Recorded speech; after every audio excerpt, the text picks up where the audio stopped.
আৰু এইটো প্লাষ্টিকটো নাই এতিয়া ইয়াত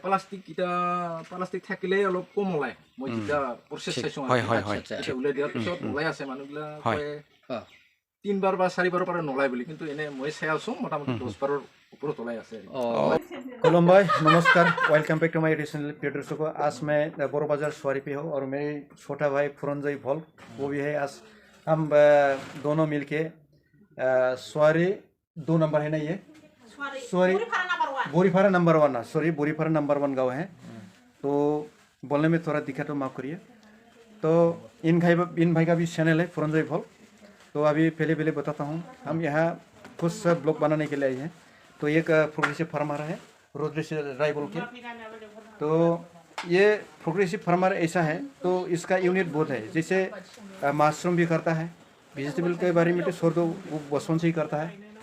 और कोई ऐसा यूनिट है इसका प्रोसेसिंग में भी बहुत एक्सपर्ट है। मैं अभी आप लोगों को दिखाएंगे आप लोग बने रहिए और इन भाई का वीडियो भी आप लोग देखिए और सब्सक्राइब करो और मेरा को भी थोड़ा आगे बढ़ने दीजिए। जिन भाई ने मेरे चैनल पे आते हैं वो दिन से देखते हैं और लाइक करता है लेकिन सब्सक्राइब नहीं करता है भाई सब्सक्राइब करो और हमको भी आगे बढ़ने दीजिए। तो ठीक है तो हम शुरू करते हैं। दोस्तों ये हुआ रुद्रेश्वर भाई का वेस्टर्न मशरूम कल्टीवेशन ये और प्रोडक्शन यूनिट है और मैंने इसको दिखाया आप लोगों को ताकि आप लोग आत्मनिर्भरता की ओर से बढ़ सके आर्थिक दिशा में आप लोग ताकि बढ़ सके। और इन भाई ने सुबह इसको हार्वेस्ट किया है इसलिए यहाँ मशरूम देखने को नहीं मिल रहा है और मैं आप लोग के सामने ला रहा हूँ वो कितने रुपये कमा चुका है अब तक आप लोग सुनिए। जे आपने এই মাশরুম যে কৰি আছে মানে মোটামুটি মাশৰুম কিমান দিনৰ পৰা আপুনি কৰি আছে? মই মাশৰুম মোটামুটি 6-7 বছৰ হ'ল কৰা আৰু কি 6-7 বছৰ। এনে আপোনাৰ নামটো? মোৰ নাম শ্ৰী रुद्रेश्वर राय। रुद्रेश्वर रायर गाঁও 1 নং বৰিপাৰা। 1 নম্বৰ বৰিপাৰা। আচ্ছা এতিয়া আপুনি ক'ব যে মাশৰুম কৰি পেলাই আপুনি মোটামুটি কেনেকৈ উন্নতি হ'ব পাৰিছে? মাশৰুম খেতি কৰিলে খৰচটা কম আছে হয় মানে আমি স্বাৱলম্বী হোৱাৰ কাৰণে যদি আমি পৰিশ্ৰম কৰোঁ অলপমান হয় স্বাৱলম্বী হ'ব পৰা যায় আৰু কি। আচ্ছা এনে আপোনাৰ কেইটা এনেকৈ ইটো আছে? মই এনে মোৰ ইয়াতো আছে অলপমান আৰু 2 নম্বৰ এটা হেৰি আছে ঘৰ আছে অটোময়াত আছে মোটামুটি 150টা বৰ্তমান আছে 150টা বান্ডেল আছে। এই বান্ডেলটো আগতে অলপ বেয়া হৈ গৈছে হিটা ফেলাই দিয়া হৈছে আৰু। আচ্ছা মানে অলপ বেয়া হৈছে না মানে হয় কিছুমান অৰ্ডাৰ লগতো হয় না। আচ্ছা এতিয়া আপুনি মোটামুটি ইয়াত যেটো মই দেখিছোঁ অলপ ফুল আহি আছে মানে ডেইলি আপুনি হাৰভেষ্ট কৰে নেকি? হাৰভেষ্ট মানে এটা মোটামুটি 7 বাৰ মান হ'ল অলপমান। ইয়াৰ পৰা এটা আচ্ছা একবাৰ নহয় এটা একবাৰতো নহয় যেনিবা আজি আপুনি ছিঙিল তাৰপিছত কেইদিনমান পিছত আহিব আইডিয়া? এক সপ্তাহ মূৰে ঠিক আছে। আচ্ছা এক সপ্তাহত আপুনি মোটামুটি ইন টোটেল কিমানখিনি বিক্ৰী কৰিব পাৰে? মই প্ৰথম যিগিলা ওলাই আৰু প্ৰথম ওলালে মোটামুটি এটা হেৰি 3 পোৱা কৰি ওলাই আৰু 3 পোৱা কৰি হিচাপ নাই আৰু কি না হিচাপ তাৰ পাছত কমি আহে আধা কেজি। প্ৰথমবাৰত অলপ বেছি হয় প্ৰথমবাৰ বেছি হয় আৰু যেটা যেনেকৈ 3 পোৱা যদি ওলায় নেক্সটত আধা কেজি মান ওলাব। আচ্ছা এতিয়া মোটামুটি আপুনি ইন টোটেল কিমান কেজি বিক্ৰী কৰিছে ইয়াৰ পৰা? মই এইবাৰ আৰু কি মোৰ লিখিত আছে আৰু এইবাৰ বছৰত মোটামুটি ঠিকে আছে এনেকৈ হ'ব আৰু মোটামুটি ইয়াত যিটো আপুনি বনাই আছে না এই বিধানটো ক'ত পৰা আনে আপুনি না নিজে বনাই? কেবিকেৰ পৰা আনিছিলোঁ এটা প্ৰথম আনটা বেছি ভাল আছিল পিছততো অলপ বেয়া ওলাইছে এটা ৱেডাৰৰ লগতো কথা আছে আৰু চাইণ্টিফিকেলি বস্তুখিনি মেডিকেটেডতো ক'ব নোৱাৰে আৰু না। তাৰপাছত আৰু মই এই খকৰপুৰতো আছে ওৰ পৰা আনিছিলোঁ খকৰপুৰ। আচ্ছা ঠিক আছে এতিয়া মাৰ্কেট ভেলু পাৰ কিলো কিমান দৰত বিক্ৰী কৰি আছে আপুনি? ভেলু হ'ল এনে আমি 160 টাকা দং পাইকাৰী হোলচেল ৰেটত আৰু কি না আৰু আমি নিজে ঘৰৰ পৰা নিলে 1 কেজি কৰি নিলে আমি 200 টাকা লওঁ পাৰ কেজি। ঠিক আছে এনে পাইকাৰী নিলে 150 টাকা 160 160। আচ্ছা মই আপোনাক আৰু এটা কথা সুধিম কাৰণ যেনেকৈ আপুনি স্বাৱলম্বীৰ কথাটো ক'লে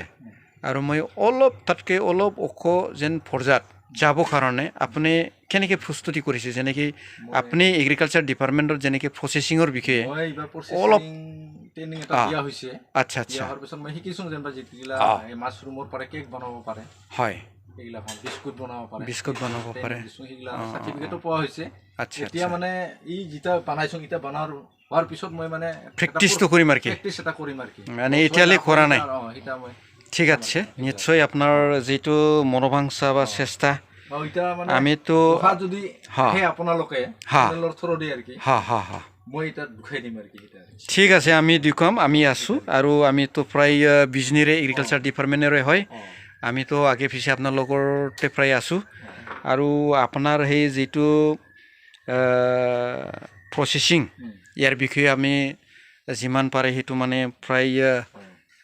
মানে ব্ৰডকাষ্ট কৰিবলৈ চেষ্টা কৰিম যেন প্ৰচাৰ হয় আৰু আপোনাৰ যিটো প্ৰচেছিং ইউনিটটো মানে যেনেকৈ এটাৰ পিছত একটা আৰু বাঢ়ি যায় প্ৰচেছিং ক'লেতো আৰু এই বিস্কুট আৰু সেই কেকৰ কথা নাহে তাৰ বাদেও আৰু কিবা কিবি আৰু বহুত ওলাব প্ৰচেছিঙত না ঠিক আছে যিকোনো জাতি জনগোষ্ঠীত মানে মই আগুৱাই নিয়াৰ কাৰণে চেষ্টা কৰিব আপুনি বড়ো বজাৰ অঞ্চলত মানে মুঠতে আপুনি ক'ব গ'লে লিড কৰি আছে লিড লৈ আছে কনষ্টেণ্টলি নিশ্চয় সফল হ'ব একদিন ঠিক আছে মানে আমি যিটো বৰ্তমান সেইটো ঠিক আছে আৰু আপুনি কিবা সুধিব যদি আচ্ছা এনে দাদা আপোনাৰ কিবা পানীটো মানে দিনত কয়বাৰমান দিব লাগে 2 বাৰ দিব লাগে পানীটো যদি এতিয়া চিকা থাকে তেতিয়া এটা ছায়া হাতন দিব লাগে আৰু সময়গিলা যদি বেছি চিকে এটা দিব নালাগে আৰু কি একবাৰ দিলে আচ্ছা আচ্ছা বেছি দি থাকিলে মানে হেৰি নহয় এটা হিচাপৰ হ'ব লাগে এটা মানে মইচাৰৰ লগত হয় না আৰু এইটো প্লাষ্টিকটো নাই এতিয়া ইয়াত প্লাষ্টিক থাকিলেই অলপ কম ওলায় মই যেতিয়া প্ৰচেছ চাইছোঁ এতিয়া ওলাই দিয়াৰ পিছত ওলাই আছে মানুহবিলাক 3 বাৰ বা 4 বাৰৰ পৰা নোলায় বুলি কিন্তু এনে মই চাই আছোঁ মোটামুটি 10 বাৰৰ ওপৰত ওলাই আছে প্ৰডাকশ্যনটো বেছি ওলায় এইটা ভাল কথা ঠিক প্ৰডাকশ্যন ভালেই হৈ আছে আপোনাৰ ঠিক এটা মানে অলপ বেছিকৈ প্ৰডাকশ্যন ওলোৱাৰ এটা সাহায্য কৰে আৰু ওলাই দিব লাগে তেতিয়া ভাল হয় প্লাষ্টিকত প্ৰডাক্টটা কম পায় আৰু কম পায় যিমান নহওক মই চাইছোঁ আৰু সেইকাৰণে এতিয়াও ওলাই আছে না এইগিলাও চাপ প্লাষ্টিক হ'লে এইগিলা ভালেগিলা দেখিছা মানে ওলাই আছে ঠিক আছে আপোনাৰ আৰু কিবা চাপ কাটাৰ মেচিন আছে নেকি চাপ কাটাৰ মোৰ মেচিন নাই চাপ কাটাৰ পোৱা নাই হাতেদি কাটি আছে তেনেহ'লে অলপ কষ্ট হৈ আছে আপোনাৰ চেপ কাটাৰ আপুনি পোৱা নাই নেকি পোৱা নাই এইটো লৈ এটা সমস্যা নাই মই অলপ কষ্টই কৰোঁ তো সিতা মই একদিন কাটিলে মোটামুটি 40টা মই কাটিব পাৰোঁ 1.5 ঘণ্টামানত বহুত কাম কৰে স্পীড আছে ঘৰত সিতা তই বিশ্বাস নকৰি মই নিজে একলাই কাটোঁ এইটো কিন্তু এই বানাওঁতহে অলপমান অলপ কষ্ট হেল্প লাগে আৰু কি না সহায় কৰে আচ্ছা আচ্ছা বঢ়িয়া ঠিকে আছে ভাল ঠিক আছে এই থলৰ যেটো এইটো প্লাস্टिक बंदा ये प्लास्टिक वाला है प्लास्टिक को दिया ओलावा दे मार के अच्छा अच्छा ये प्लास्टिक वाला है और ये नेकेड वाला बोलता है ये इसका एक्सपीरियंस हो गया ये फैला फैला जो प्लास्टिक के नीचे है वो हार्वेस्ट एक बार होने के बाद इसको खोल के देने से ऐसे खुला रखने से इसका प्रोडक्शन बहुत ज़्यादा आता है ये एक टेक्निक है बस ठीक है आप लोग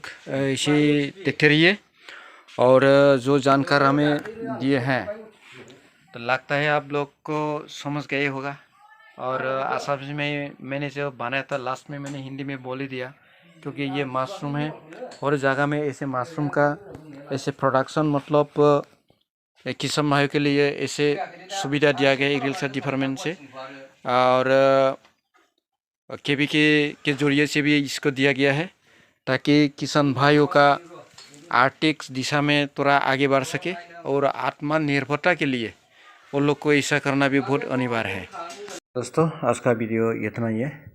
तो फिर मिलेंगे नेक्स्ट वीडियो और नेक्स्ट वीडियो में मैं इन रुद्रेश्वर भाई के घर में आकर के इन भाई ने जो वादा किया है तो एग्रीकल्चर डिपार्टमेंट के जरिए जो ट्रेनिंग मिला है प्रोसेसिंग फूड प्रोसेसिंग के बारे और इसका जो प्रोसेसिंग आइटम्स है मैं इसको लेकर के ज़रूर आप लोगों के सामने लाएंगे सी यू नेक्स्ट वीडियो।